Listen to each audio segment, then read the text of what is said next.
All right, everyone, welcome back. Today we're going to go ahead and discuss how to flip a house. In a previous one, we discussed how to buy real estate and rent it out for investments. This time, we're going to go ahead and talk about how to flip houses. And for flipping houses, there's basically 4 steps to flip the house. In a video following this, there will be an explanation of how to find the right house to flip, but today we're just going to talk about how to flip a house, the steps to do that. So first one is, where's the money coming from? If you have the cash to just buy the house and afford all the repair costs, obviously, that's a pretty straightforward what you're going to do. You're just going to use all your cash to do that. But for most people, that's not really an option. So what most people need to do is find a way to get the money. And you can get a mortgage to flip a house. It takes time. Mortgages, will take generally between 30 to 45 days. So waiting all that long to get the house can sometimes not be what is needed for that house. Those houses that are for sale, are generally owned by either a bank or they're a short sale. Sometimes they're estate sales or auctions, off other ways. And investors that have cash are always able to get those houses at the same price that you would be willing to pay, or sometimes even cheaper, just because they can buy the house sooner because they have the money.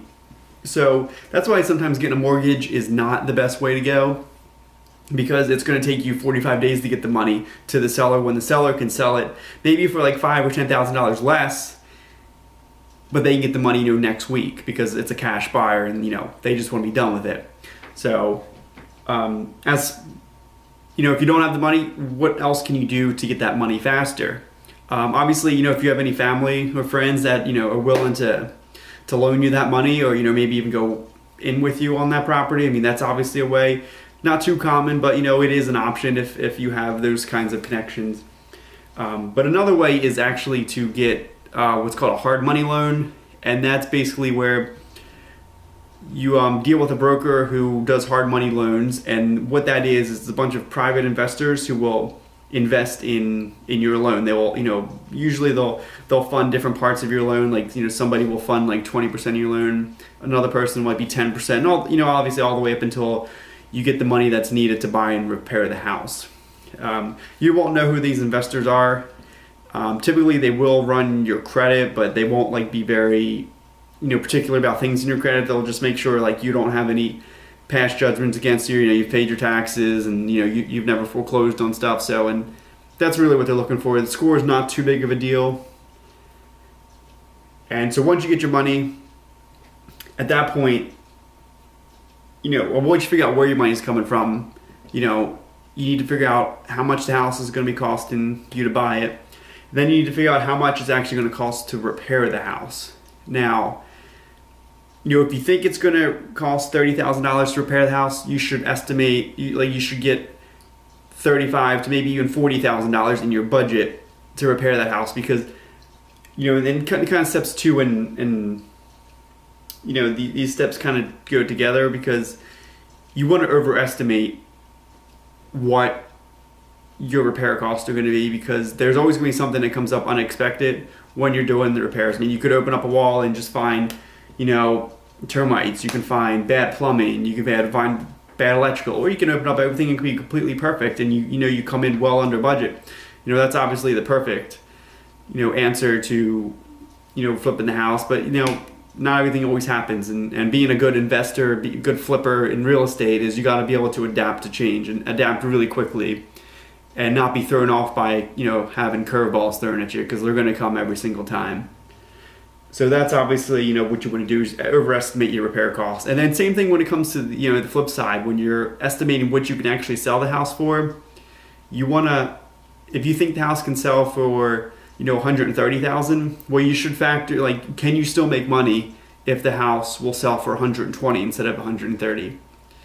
You want to have a little buffer, because you may be wrong. The market may not do as well as you think it is. There could just be a downturn, and there's many different factors that can go into that. And obviously you don't want to be just breaking even at 130. You want to have a good profit. You don't even want to break even at 120.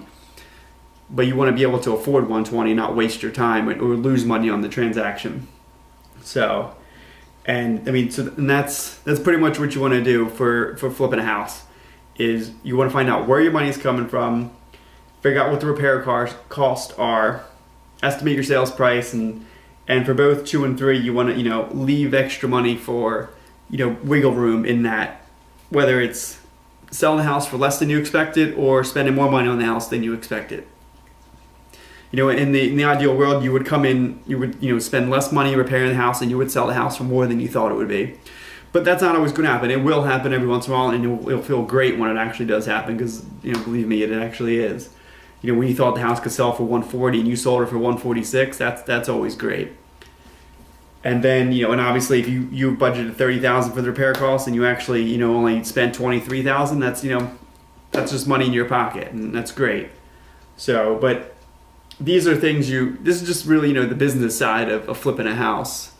Like I said, at the beginning of this video, later thing we'll discuss of what is the perfect house to flip. Every house isn't perfect to flip.